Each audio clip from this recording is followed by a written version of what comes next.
Quem tem diabetes, será que pode consumir o pão integral?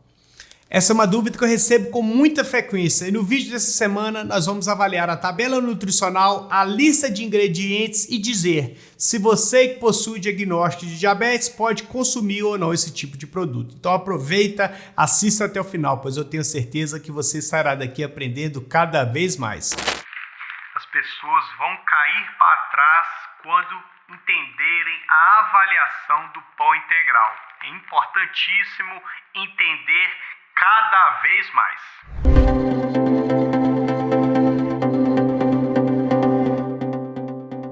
Olá, sou Edu Rodrigues, sou diabético tipo 1 há mais de 24 anos, sou farmacêutico e criador do canal Edu Diabetes, onde nós temos como propósito levar informação de forma acessível e descomplicada a todos os diabéticos espalhados por todo esse nosso Brasil, independentemente do tipo de diagnóstico de diabetes que você possa vir a ter.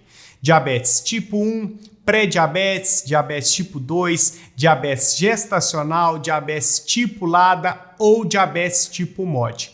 Saiba que você é super bem-vindo para estar aqui aprendendo cada vez mais sobre diabetes, sobre alimentação e sobre como você pode lidar com o seu diagnóstico de diabetes. E no episódio do Quem Tem Diabetes dessa semana, nós vamos avaliar o pão integral. Esse é um pão de fermentação natural integral da marca Balduco. Nós vamos avaliar a tabela nutricional e a lista de ingredientes para entender se o diabético pode consumir ou não esse tipo de produto. Então, inicialmente, eu quero que você comente aqui embaixo se você come pão no seu dia a dia e qual é o tipo de pão que você come.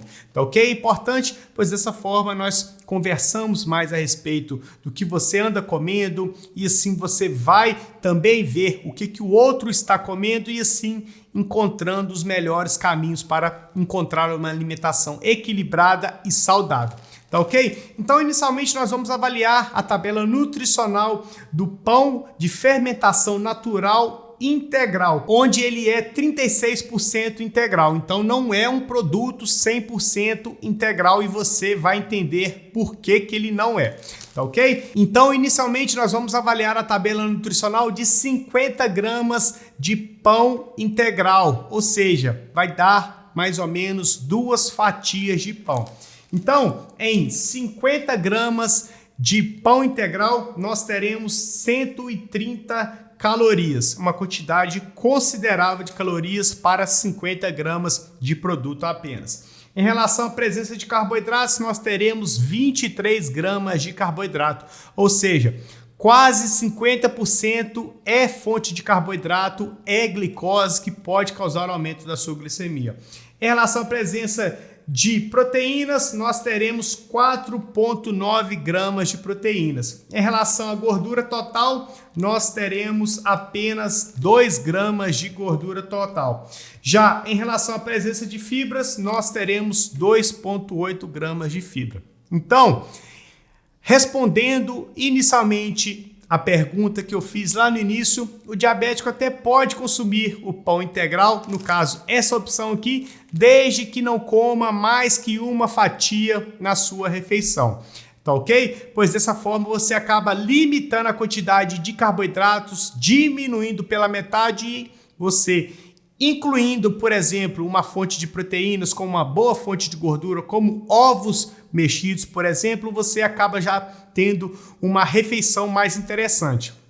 Mas, se você comer 2 fatias desse pão com uma manteiga, com uma margarina, a sua glicose vai acabar subindo e não é interessante. Sempre que for comer o seu pão integral, você precisa adicionar alguma fonte de proteínas, como por exemplo os ovos mexidos que eu acabei de mencionar, um queijo Minas, aquele queijo branco com menor quantidade de gordura, e isso acaba deixando a sua refeição mais interessante. Mas se você exagerar na quantidade de pão que você come, a sua glicose vai acabar subindo. Outro ponto importante é, nós temos algumas opções de pão integral com maior porcentagem de cereais e que acaba diminuindo também a quantidade de carboidrato. acaba sendo mais interessante do que essa opção, por exemplo. Então você até pode consumir maiores quantidades. Porém, se o seu pão tiver uma quantidade maior de carboidratos, assim como essa, perto de 50% da quantidade que você for comer for carboidrato, o ideal é que você não coma mais que uma unidade, mais que uma parte só. Isso é importante que você faça para evitar que a sua glicemia suba muito. Agora nós vamos avaliar a lista de ingredientes para vocês entenderem o que eu acabei mencionando também a respeito das quantidades que você deve comer desse pão.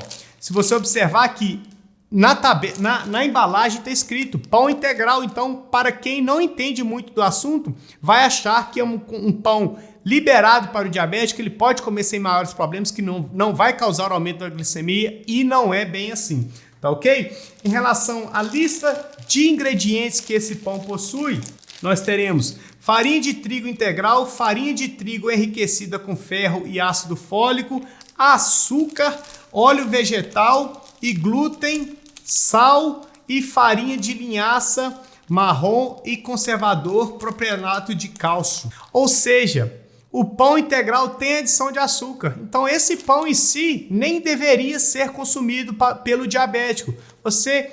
O ideal é que evite, mas se for comer, como eu bem sei que muitos acabam querendo comer o pão, não consuma mais que uma fatia desse pão. Isso é importante que você entenda de uma vez por todas. Então, o que você precisa levar de grande virada de chave a partir do consumo de pão integral? Você deve avaliar a tabela nutricional e o principal, a lista de ingredientes, para ver o que tem na lista de ingredientes. Se tiver açúcar como esse aqui, você não deve exagerar nas quantidades, você deve ficar atento. O ideal é evitar, mas se for comer, não mais que uma unidade, e adicionando sempre alguma fonte de proteínas, alguma fonte de gordura, uma boa fonte de fibras, como, por exemplo, tomate, alface, aí você até pode consumir. Mas, se você exagerar na quantidade do pão, não colocar nenhuma fonte de proteínas, nem boas fontes de gordura, sua glicose vai subir e vai se descontrolar. Agora, eu vou fazer uma avaliação desse pão integral aqui, de fermentação natural, com uma outra versão também da marca Balduco, que é o pão de forma comum, que não tem nenhuma quantidade de produto integral, para verificarmos a tabela nutricional. Nós podemos verificar que, na mesma quantidade, 50 gramas de pão de forma de fermentação natural, porém não é integral, nós teremos 25 gramas de carboidratos, ou seja, a quantidade de carboidrato é apenas 2 gramas de carboidrato a mais para cada 50 gramas do produto. Então não tem quase mudança nenhuma, principalmente em relação à presença de carboidratos, ou seja, fica basicamente elas por elas. Mas, como eu já mencionei, é um pão que tem adição de açúcar, que vai ter menor quantidade de fibras, já que em 50 gramas de produto do pão natural, nós teremos 1,3 gramas de fibras. Nesse aqui, que é o integral, nós temos 2,8 gramas de fibras, ou seja, nós teremos uma presença maior de fibras, o que acaba sendo mais interessante, que vai gerar menores impactos na glicemia. Porém, acaba ficando elas por elas. O diabético deve ficar atento ao consumir o pão, deve avaliar a tabela nutricional, a lista de ingredientes e assim aprender a escolher melhor os ingredientes. Inclusive, se você que tem diagnóstico de diabetes e quer aprender receitas de pão low carb, ou seja, com pães que têm baixa quantidade de carboidratos, eu vou deixar aqui na descrição o link para o meu guia Glicose em Dia, que é um guia onde eu disponibilizei 55 receitas do meu dia a dia que eu utilizo aqui na minha casa para poder fazer as minhas refeições em relação a café da manhã, almoço, jantar, lanches e assim por diante. Se você quer ter esse guia aí na sua casa, eu quero que você clique aqui no link abaixo que vai estar na descrição e também adquira o seu guia para ter aí no seu dia a dia e assim continuar fazendo escolhas melhores e melhorando cada vez mais o seu tratamento. tá ok? E esse foi o episódio do Quem Tem Diabetes dessa semana. Se você quer ter um alimento, um produto, um suplemento avaliado por mim, não deixe de comentar aqui embaixo para que dessa forma eu adicione a minha lista de produtos e assim o seu tema, o seu questionamento possa vir a se tornar um episódio do Quem Tem Diabetes e assim você continuar aprendendo cada vez mais, tá ok? Se você está assistindo até agora, é sinal de que você gostou do conteúdo, e se você gostou do conteúdo, não deixe de se inscrever no canal, de ativar as notificações, de deixar o seu joinha e o principal, compartilhe os vídeos do canal, pois dessa forma você ajuda diretamente no crescimento e assim o YouTube entenda que é um conteúdo de qualidade, de relevância e passa a jogar cada vez mais para cada vez mais pessoas e o canal continua sempre crescendo e para você não custa nada compartilhar com seu amigo no Facebook, no Instagram, no grupo do WhatsApp e assim você ajuda diretamente o meu trabalho aqui no canal, tá ok? Aqui ao lado eu vou deixar mais um super conteúdo, então continue maratonando os vídeos do canal, aprendendo mais sobre alimentação, sobre qualidade de vida, sobre como se alimentar de forma inteligente para ganhar mais saúde e boas glicemias, tá ok? Então, nós iremos ficar por aqui, fiquem todos com Deus e até mais.